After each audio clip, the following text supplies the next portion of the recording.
Bienvenidos a Caminantes Camino.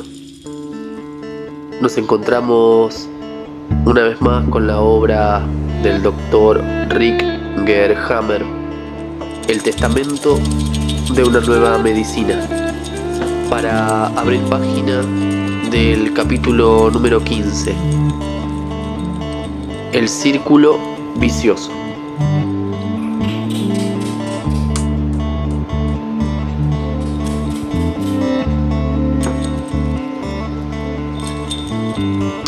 Los pacientes a los que había ya curado yo y que habían llegado a la solución del conflicto se encaminaban todos a la muerte si volvían nuevamente a los tratamientos de la medicina tradicional, con intervenciones quirúrgicas radicales, irradiaciones y citostáticos.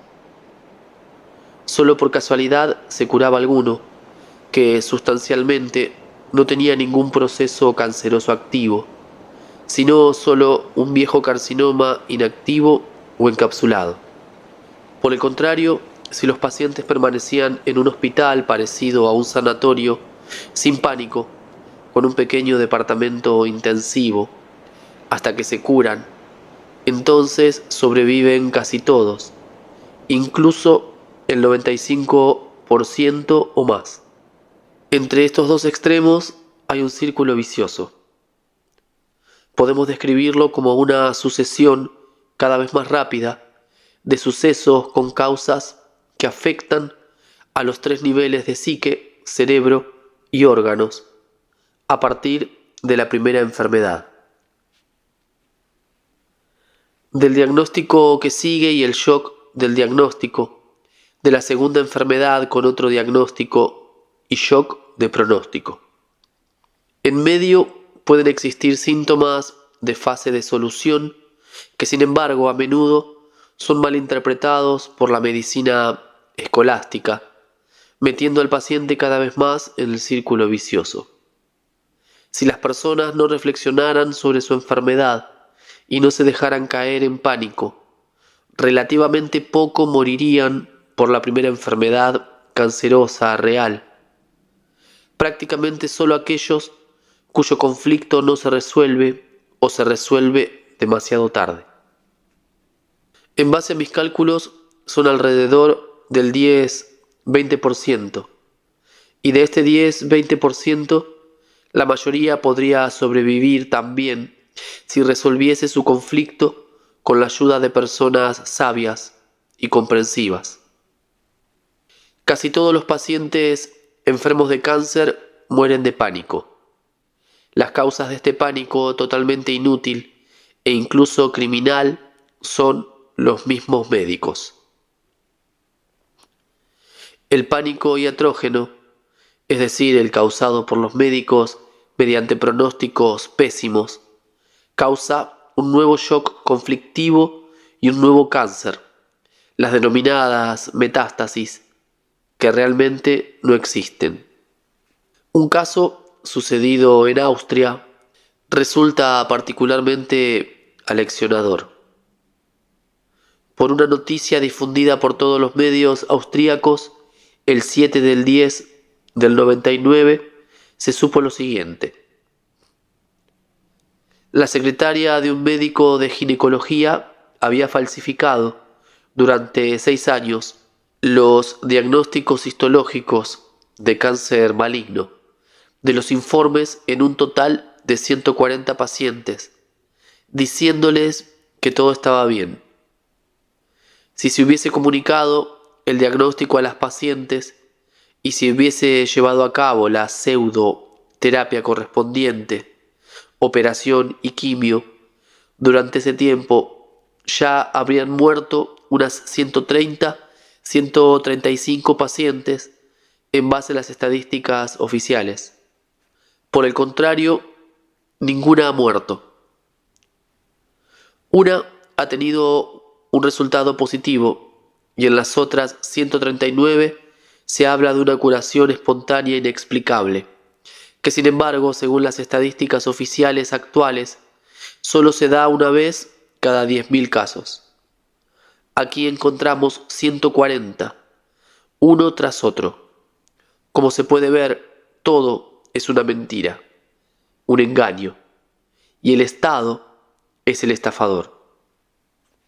En un cierto punto debería haber estado claro para cualquier médico que no hay una explicación para el hecho de que en los animales encontremos muy raramente un cáncer secundario. Solo en el último estadio de una fuerte discapacitación física, también el animal puede, por ejemplo, sufrir una desvaloración de sí con cáncer óseo, si ya no puede correr o está tan débil que no puede defenderse. Sabemos que de todos los pacientes de cáncer, y lo puedo demostrar incluso con mi propia experiencia clínica, al momento del diagnóstico de la enfermedad de cáncer, solo un 1 o 2% de los pacientes tiene focos pulmonares, y estos por un buen motivo. Sin embargo, 2 o 3 semanas después, las imágenes de control muestran focos pulmonares ya en un 20-40% de los pacientes. Signo del DHS de miedo de la muerte, causada casi regularmente por la brutal revelación del diagnóstico. Este miedo intelectual de la muerte, que como se ve en los animales, no es necesario y es causado solo por la ignorancia de estos no médicos. Este shock iatrógeno es hoy día la causa de muerte más frecuente de la enfermedad del cáncer. A este shock de miedo a la muerte causado al revelar el diagnóstico se añaden además las numerosas torturas del pronóstico. Seguidamente, todos estos no médicos encogerán la cabeza y dirán que se trata de un error. No es verdad. Mis pobres pacientes, siempre de aquí para allá, por una parte muchos han entendido la nueva medicina, pero cuando llega todo serio el catedrático, rodeado de médicos y asistentes, que no se dedican a otra cosa más que asistir a lo que el semidios con bata dice, que para el paciente casi siempre es una condena a muerte. ¿Quién de estos pobres enfermos de cáncer puede tener todavía coraje y fuerza moral para contradecir al catedrático? La maquinaria del suplicio se pone en marcha. No existe casi ninguna vía de escape de este programa. Tras unos pocos meses, se encuentran casi en la cámara mortuoria. Y si por casualidad alguno consigue huir de este engranaje de la medicina oficial, casi seguro que no escapará a los sucesivos controles. El paciente se observa de continuo, sospecha que cada una de sus indisposiciones es un cáncer nuevo o una metástasis. Poco antes del control profundo, el pobre paciente está tenso todo el día. Después, el resultado. De momento todavía no se ha encontrado ninguna metástasis. Gracias a Dios, tengo otros 3 meses de vida, piensa el paciente. A esto se añaden una infinidad de miedos sociales. La peor de todas es la pregunta compasiva de si todo va bien todavía. Por doquier, el paciente ve que lo consideran un candidato a morir, al que ya nadie toma en serio, porque pronto morirá. Incluso sucede que algunas personas ya no le quieren dar la mano porque tienen el miedo de que sea contagioso. E incluso cuando el paciente consigue salir del círculo vicioso y encontrar el coraje y la autoestima, en cuanto se descuide, se meterá otra vez a causa de la sociedad programada e insensible a su alrededor, para la que siempre será un enfermo de cáncer. Con este fondo social deshumano y desde el punto de vista médico no correcto, el pobre paciente que conoce la nueva medicina y la ha comprendido, se encuentra en un dilema total.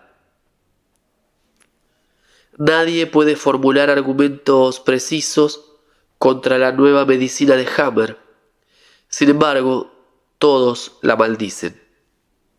Sin embargo, es todavía peor que los diferentes síntomas se interpreten de modo diferente.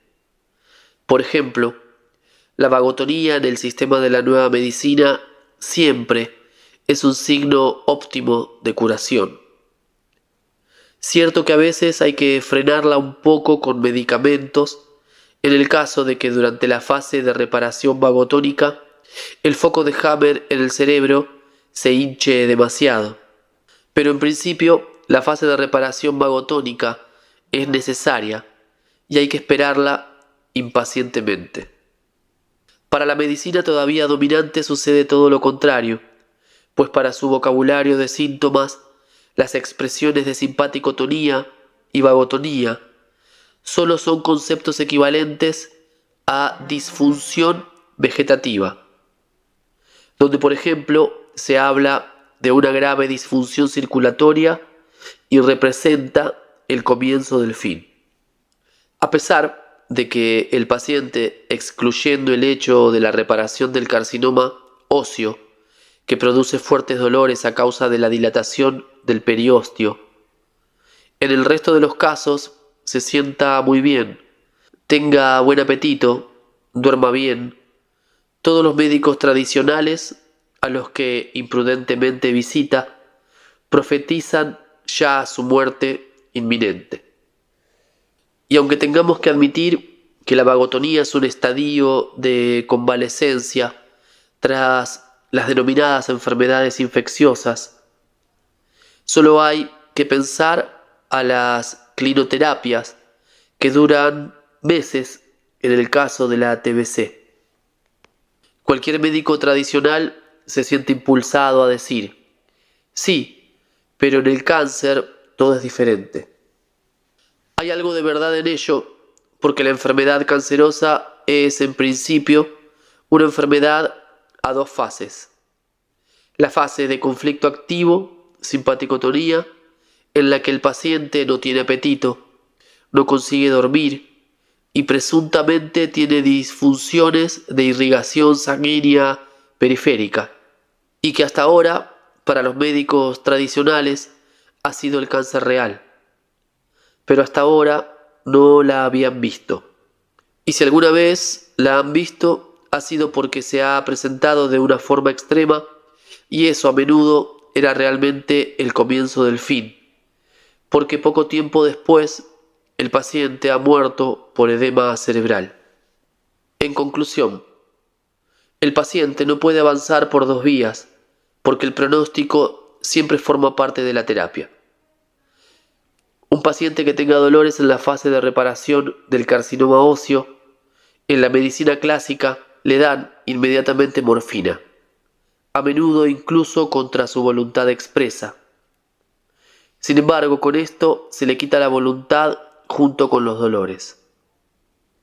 La muerte entonces es solo una cuestión de días o semanas. Sin embargo, si el paciente sabe, como lo saben mis pacientes, que este dolor es fundamental, positivo y también pasajero, así como previsible, y sabe de dónde y por qué viene, entonces saca fuerzas inesperadas y no experimenta el dolor como algo negativo, y no como ahora cuando se le dice que estos dolores serán cada vez peores y que así morirá. Solamente si el paciente es curado por médicos que conocen los contenidos de la nueva medicina y saben aplicarlos, y si además puede curarse en un hospital parecido a un sanatorio, sin pánico, donde es consciente de que allí se conoce su enfermedad y están en condiciones de valorarla correctamente y llevar a cabo tratamientos adecuados. Solo entonces está fuera del círculo vicioso. Sobrevivirá más del 95% de los pacientes, mientras que en el círculo vicioso se salva como máximo el 1 o 2%. 15.1. Ejemplo. Metástasis, incluso en el dedo meñique. Un hombre de 45 años había superado 3 cánceres: cáncer de riñón, carcinoma mediastinal y adenocarcinoma pulmonar. Se sentía bien, en buena forma, como él mismo decía, y volvió a trabajar como conductor de camiones, trabajo que le gustaba. Trabajó durante 14 días sin tener ni la más mínima molestia o que el trabajo le resultase pesado. Tras 2 semanas llegó a la empresa alguien del seguro de enfermedades que decía que el enfermo de cáncer tenía que dejar el trabajo inmediatamente y tenía que jubilarse. La mutua aseguradora no estaba muy dispuesta, en caso de duda, a seguir pagando, porque el hecho era que un paciente que podía seguir trabajando no podía durar mucho. Rápidamente sacaron al hombre de la cabina y le declararon inválido. El hombre sufrió un DHS de conflicto de territorio que lo dejó destruido. Pero el paciente había sabido asumir ya una vez este tremendo golpe. Como me hizo saber 8 semanas más tarde, una vez que había cogido 1 kilo de peso. Consiguió superar nuevamente la fase de reparación con un gran edema alrededor del foco de Hammer en la zona peninsular derecha. Se sentía nuevamente bien y dado que no podía trabajar comenzó a reformar su casa y arreglar su coche. Con una espátula quiso quitar un poco de barniz que se había levantado para darle una nueva capa. Pero al hacerlo se pinchó sin darse cuenta el dedo meñique de la mano izquierda. El pinchazo llegó hasta el hueso. La herida se inflamó, se hinchó transformándose en una osteomielitis localizada en la punta de la falange distal del meñique izquierdo. Cuando el paciente, que en aquel período se sentía totalmente sano, tenía siempre buen apetito y dormía bien, ignorante de las consecuencias, fue a su médico de cabecera con el dedo inflamado. Este médico, que había sido cirujano y tenía mucha nostalgia de su antigua ocupación, le hizo una radiografía y le vio un pequeño defecto que había causado la osteomielitis. Pero en un enfermo de cáncer, por supuesto, no existe osteomielitis, solo puede existir metástasis. El punto de la herida era bien visible y situado justo tras el foco de la osteomielitis. Así, el medicucho le dijo al paciente, que ya temblaba de miedo: solo puede tratarse de una metástasis. Usted está enfermo de cáncer y ahora las células cancerosas están ya en el meñique. Hay que amputarlo inmediatamente. Le aviso que todo lo que le ha dicho el doctor Hammer eran engaños y que si sigue así morirá seguro. El paciente estaba completamente destruido. En aquel instante sufrió un DHS de miedo a la muerte. De mala gana se dejó amputar el dedo sin examen histológico, hasta el tejido sano, como sucede por regla. El pobre hombre volvió a casa palidísimo, con la mano alzada y sin decir ni una palabra, y solo tras mucho tiempo consiguió decir: el doctor dice que las células del cáncer ahora están en el meñique, y que todo lo que me ha contado el doctor Hammer son mentiras, que no tengo esperanza. 6 semanas después el paciente me telefonió. En aquel momento ya había perdido 10 kilos de peso y sus pulmones, prácticamente intactos, resultaron llenos de adenocarcinoma en un control. El paciente murió muy rápido. Había caído en el círculo vicioso. 15.2. Ejemplo: círculo vicioso a causa del conflicto de miedo por el corazón con mesotelioma pericárdico. Un maestro de tenis de 43 años, zurdo, propietario de un campo de tenis cubierto, había sufrido un conflicto de territorio a causa de este campo. El correspondiente foco de Hammer se encuentra en el lóbulo temporal izquierdo. La localización del órgano corresponde a una úlcera del íntima de las venas coronarias. Tras unos 6 meses, el paciente resolvió su conflicto. El infarto cardíaco derecho, que por fuerza sigue, llegó 2 meses después. Por la mañana tuvo 1 minuto de angina de pecho persistente, pero se acordó que todo el año anterior había notado ligeras punzadas cardíacas. El fuerte ataque de angina de pecho se debilitó un poco en el curso del día y desapareció al final del segundo día. Este ataque de angina de pecho fue el DHS. Él pensó: «Oh Dios, ahora la bomba se ha roto. Esto es un infarto cardíaco. Ahora ya no puedes seguir dando clases de tenis». Entonces sucedió lo siguiente. El paciente, ya desde hacía 6 semanas, tenía la sensación de un gran cansancio, que sin embargo no había querido tomar en serio y lo había combatido con café. Naturalmente, tras el ataque de angina de pecho, el cansancio volvió, pero lo relacionó con el corazón. Había notado el fuerte ataque de angina de pecho como un miedo, agresión contra el corazón. La bomba se ha roto. Y ahora este conflicto se mantiene activo a causa del cansancio. Por lo tanto, el paciente tenía un conflicto de territorio resuelto tras la crisis epiléptica, infarto cardíaco derecho, y al mismo tiempo un conflicto activo de agresión al corazón con un mesotelioma pericárdico. Después de algunos meses, el cansancio de la fase de reparación, debido al conflicto de territorio resuelto, había desaparecido y se resolvió también el conflicto de agresión al corazón, seguido del habitual derrame pericárdico en la fase PCL.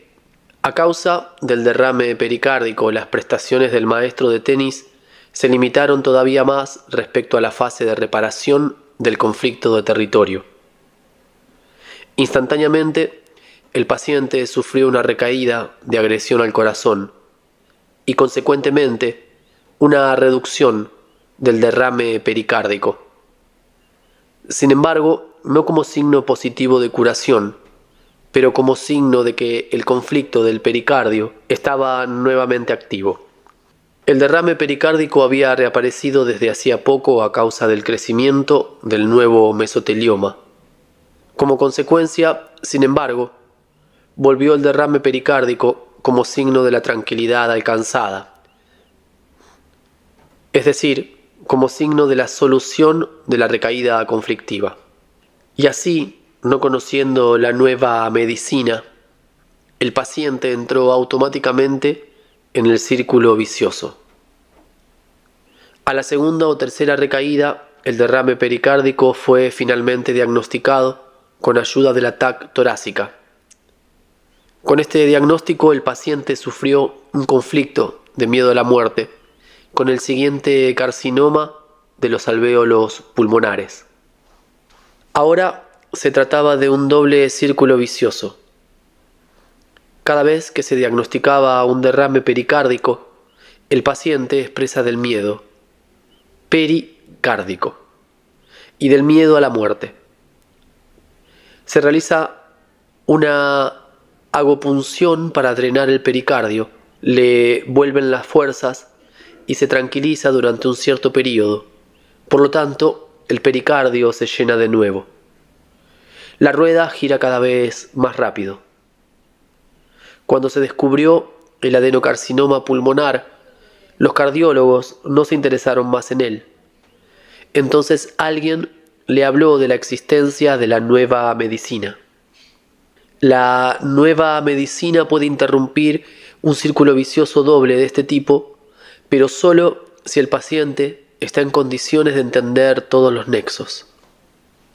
15.3. Ejemplo: ascitis o hidropisia. Fase de reparación después de un mesotelioma del peritoneo. La foto de este caso no debe asustar, sino aclarar sobre todo 2 cosas. Por un lado, muestra lo grande que puede llegar a ser una ascitis crónica a causa de un círculo vicioso. Por otro, también debe demostrar que a pesar de una ascitis enorme, se puede tener todavía una sorprendente calidad de vida. Para que comparen los pacientes que se desesperan ya con una ascitis mucho más reducida. Muchos pacientes afectados de ascitis entran en un círculo vicioso crónico. El conflicto procede a la ascitis, con más precisión, el conflicto del mesotelioma del peritoneo. Siempre es un ataque contra el vientre. En los animales normalmente se desencadena por una cos o por un golpe contra el vientre. Pero también en un animal puede ser tendencialmente un conflicto por asociación. Por ejemplo, un cólico intestinal que el animal vive como un ataque contra el vientre. Para nosotros los humanos, por el contrario, estos ataques contra el vientre, experimentados por asociación mental, constituyen la regla. En la mayor parte de los diagnósticos quirúrgicos que conllevan una intervención que se realiza en el vientre, el paciente experimenta un ataque contra el vientre, es decir, se imagina al cirujano que le corta la tripa. Dado que casi todas las operaciones se realizan bastante rápidamente tras el diagnóstico, normalmente el cirujano no ve todavía el minúsculo trocito de mesotelioma, es decir, un pequeño tumor que por el contrario vería enseguida si la intervención se pospusiese unas 4 semanas por cualquier motivo. Estos son los casos en los que el cirujano abre y cierra, y en su informe se lee: la intervención prevista no tenía ningún sentido porque todo el peritoneo está ya lleno de metástasis. Un caso parecido se ha producido en una paciente a la que se le había diagnosticado un adenocarcinoma del hígado. A causa de los diferentes exámenes preliminares, la operación se retrasó 4 o 6 semanas. Como consecuencia, se abrió y se cerró, porque no había nada que hacer. En este punto, la paciente conoció la nueva medicina y leyó un libro en el que se decía que, por suerte, la ascitis era una consecuencia de haber sufrido un conflicto de ataque contra el vientre. A pesar de eso, entró en un círculo vicioso. Durante casi 2 años, tuvo una ascitis crónica, al final enorme. Aunque se sentía bien, sin embargo, tenía buen apetito, montaba en bicicleta, nadaba. Pero la ascitis no desaparecía. Al final, la paciente me llamó y preguntó por qué la ascitis no se volvía más pequeña. Se descubrió que regularmente amigos y parientes venían a controlar su vientre. Particularmente agravante eran los comentarios de una enfermera que iba 2 veces a la semana para ayudar un poco a la paciente con las tareas domésticas.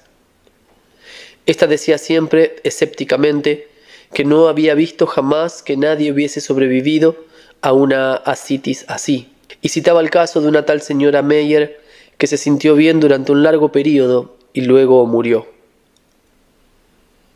De este modo, la paciente sufría continuamente una recaída conflictiva de ataque contra el vientre y el vientre se resentía.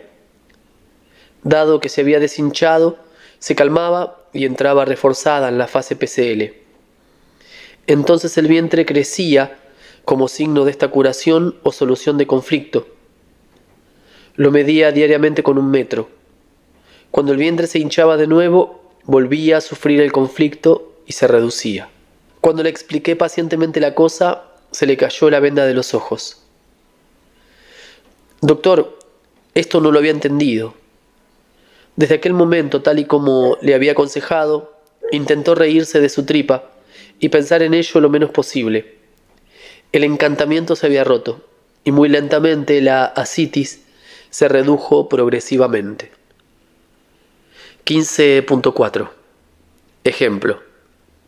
Círculo vicioso en los quistes de los arcos branquiales. Uno de los círculos viciosos más frecuentes es el de los quistes de los arcos branquiales, tras los conflictos de miedos frontales, a menudo de miedo al cáncer. El miedo frontal es un miedo de algo que se supone que nos va a venir sin poderlo evitar. La única posibilidad es la fuga. También, si el desarrollo hacia atrás está bloqueado, entonces el paciente, hombre o animal, sufre, añadido un miedo en la nuca, encontrándose instantáneamente en constelación esquizofrénica fronto-occipital. El miedo frontal en el hombre y en los animales es un miedo totalmente real, un miedo de un peligro real, como la agresión de un hombre o de un animal, etc. Solo en un segundo momento se vuelve, a menudo en el caso de las personas, el miedo de algo imaginario, lo que para el paciente no parece menos peligroso que un animal selvático que lo ataca. Por ejemplo, el médico ha dicho a un paciente: sospechamos que tiene cáncer, o usted tiene cáncer. Dado que el cáncer siempre se considera un suceso ineludible, progresivo, así como un caso fatal, aunque en ese momento no haya ningún peligro real, sino solo imaginario, este peligro considerado inevitable embiste contra los pacientes que ya, simplemente, a causa de un diagnóstico así, pueden sufrir el correspondiente conflicto de miedo frontal. Los pacientes a los que el diagnóstico se les explica según la nueva medicina no sufren casi nunca ese miedo del cáncer.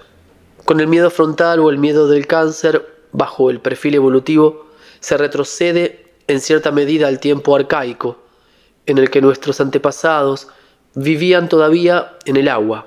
La mayor catástrofe entonces se producía cuando se encontraban en tierra firme y las branquias se pegaban y no podían coger aire. En los conflictos de miedo frontal y análogamente en los conflictos de miedo al cáncer, sufrimos justo este miedo ancestral, que nos falte el aire. La gente dice: se me estrecha a la garganta, cuando un conflicto de diagnóstico del cáncer ataca. El paciente muestra al instante todos los signos de la actividad conflictiva: manos heladas, falta de apetito, insomnio, pensamiento obsesivo del conflicto, etc. Y en el cuello siente un ligero picor bajo la piel. Si después de un cierto periodo de presunto peligro o real, el conflicto de miedo o el pánico del cáncer se resuelve, en la fase de reparación se forman los quistes de líquido en los conductos de los arcos branquiales del cuello. De hecho, durante la fase de conflicto activo, en estos antiguos conductos, ahora inutilizados, se formaban úlceras, es decir, reducciones de epitelio pavimentoso, que revista la parte interna de los arcos branquiales. En la medicina tradicional, estos se llaman también linfomas no Hodgkin, es decir, linfomas no linfonodos, porque erróneamente se consideran linfonodos. Estos quistes de líquido de los arcos branquiales se producen por las fuertes hinchazones de la fase de reparación en los puntos ulcerados dentro de los conductos de los arcos branquiales. Así el líquido no puede fluir y forma fragmentos de conducto hinchado, lleno de líquido, que pueden parecer esferas, y se encuentran bajo la piel, precisamente a los dos lados del cuello, delante y detrás de las orejas, desde donde descienden hasta dentro de la axila y hacia adelante de la hendidura de la clavícula. En el interior pueden extenderse hasta el diafragma y crear también allí espesos quistes de líquido que después, por regla, se interpretarán como granos de linfonodo. Para los quistes de los arcos branquiales hay diferentes síntomas clínicos típicos. Durante la primera mitad de la reparación, es decir, antes de la crisis epileptoide, en general justo tras la conflictólisis, los pacientes ignorantes sienten el pánico de la metástasis. Piensan que los quistes, que son duras al tacto, son nodos compactos, como bolitas de cuero hinchado. Nodos linfonodos o simplemente un crecimiento tumoral.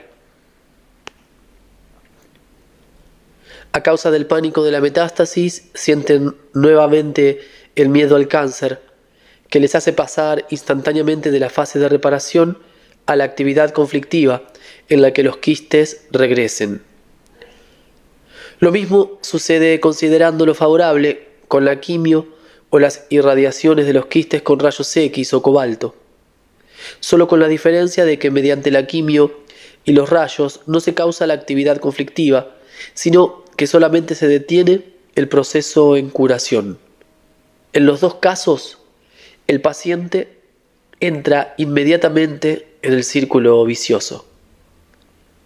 En el caso de una recaída conflictiva por un nuevo miedo al cáncer, se producen interrupción de la reparación, regresión de los quistes de los arcos branquiales, ulterior expansión de la úlcera en los antiguos conductos de los arcos branquiales. Permanece la masa conflictiva, que por la interrupción abrupta de la reparación no ha podido curarse completamente ni psíquicamente ni orgánicamente, es decir, permanece una curación residual, que todavía debe ser completada. Al mismo tiempo, se forma una nueva masa conflictiva, que tiene que ser elaborada seguidamente con la reparación, a nivel psíquico, cerebral y también orgánico. Si se consigue calmar una vez más al paciente, los quistes de líquido que se han vuelto a formar como signo del nuevo proceso de reparación en curso, se vuelven más grandes que antes a causa de la curación residual, más la curación del nuevo pánico. Obviamente, también la crisis epiléptica o epileptoide que forzosamente se produce será más fuerte que la primera vez, cuando el paciente habría podido resolver hasta el final su miedo al cáncer sin una nueva recaída.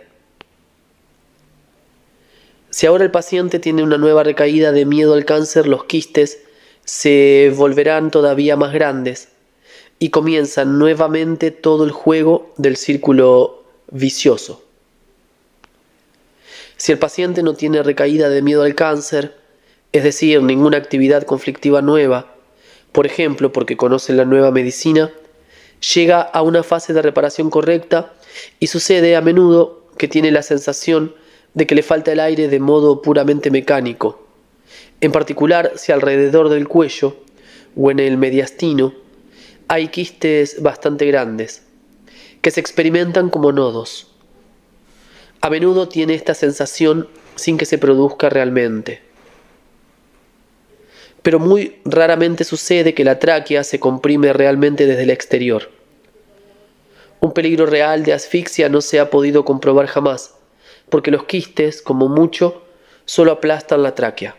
En la crisis epileptoide, sin embargo, la sensación subjetiva, el miedo arcaico de sofocar, puede ser arrebatador y meter al paciente en un nuevo pánico terrible. Sin embargo, eso, por suerte, solo se produce en casos extremos en los que hay quistes de líquido muy grandes. Calmar a un paciente así, o sacarlo del pánico, o mejor todavía, no dejar que caiga en él, conocer la nueva medicina, es la tarea más importante de cualquier iatros. Es insensato sedar con medicamentos a un paciente así, y normalmente lo único que denota es ignorancia, porque los sedantes pueden ser mortales en el período tras la crisis epileptoide, cuando el paciente entra en la segunda curva vagotónica. Estos sedantes químicos, de hecho, un tipo de veneno, no pueden sustituir jamás a las palabras tranquilizantes de una persona o del médico. Solo cuando los pacientes han superado también esta segunda fase vagotónica, están realmente curados. En el caso de la quimio y las irradiaciones, el médico ortodoxo obtiene rápidamente una victoria pírrica cuando los quistes de los arcos branquiales se reducen, pero la obtiene pagando un precio muy alto, es decir, solamente bloqueando la reparación y la crisis epileptoide que sigue necesariamente a la fase de reparación. Además, todo el organismo se ve dañado de un modo terrible y a menudo irreparable. No solo los medicuchos han considerado la quimio como una terapia, sino que le decían a los pacientes que antes de morir podían vivir todavía 3 o 4 semanas con las reservas de la médula ósea. Obviamente eso era una insensatez.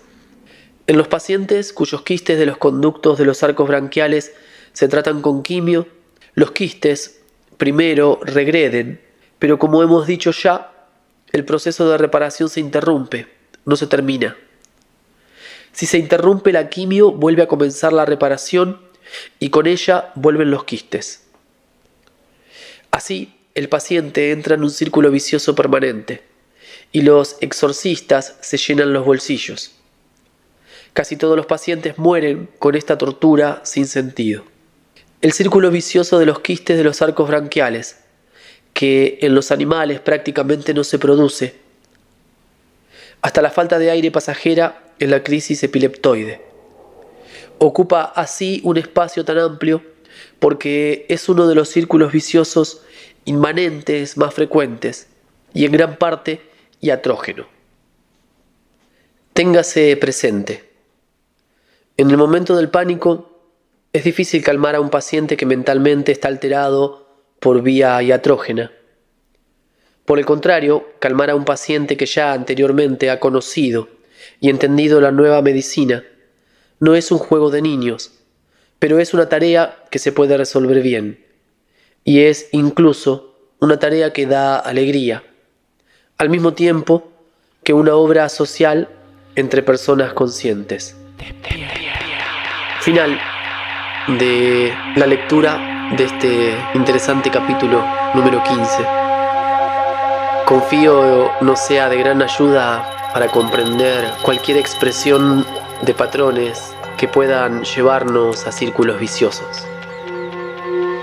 Si vienen siguiendo estas lecturas, si les resulta nutritivo, les agradezco compartan el canal, se suscriban, dejen comentarios también. Así este espacio de compartida continúa creciendo. Muchas gracias por la compañía, por apoyar este crecimiento. Nos encontramos próximamente para leer el capítulo número 16. El sistema ontogenético de los programas especiales de los tumores y de las enfermedades oncoequivalentes. La tercera ley biológica de la nueva medicina. Un gran abrazo.